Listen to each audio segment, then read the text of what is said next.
L'invention du moteur auto est considérée comme une étape clé sur la voie des automobiles modernes.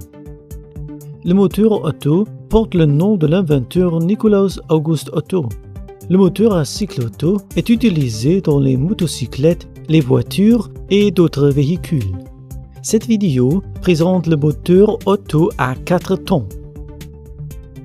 Ce moteur est constitué d'un cylindre dans lequel se trouve un piston coulissant du haut vers le bas. Le point le plus haut que le piston peut atteindre est appelé point mort haut. Le point le plus bas qu'il peut atteindre est le point mort bas.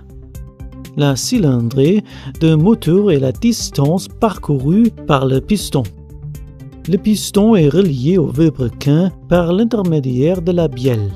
Le vilebrequin transmet le mouvement de rotation à la boîte de vitesse qui entraîne les 4 ou 2 roues du véhicule. 2 arbres à cames se trouvent au-dessus du cylindre. Les arbres à cames actionnent les soupapes d'admission et d'échappement. En général, les arbres à cames sont entraînés par le vilebrequin à l'aide d'une courroie cantée. Le plus souvent, le rapport de transmission entre le vilebrequin et l'arbre à cames est de 2, c'est-à-dire qu'il faut 2 tours de vilebrequin pour 1 tour des arbres à cames. Il y a aussi une bougie d'allumage dans les moteurs auto. Celle-ci allume le mélange air-carburant par une étincelle. Le moteur auto est un moteur à combustion interne à 4 temps. Le premier temps est appelé l'admission. La soupape d'admission s'ouvre, le piston descend et aspire le mélange air-carburant dans la chambre de combustion.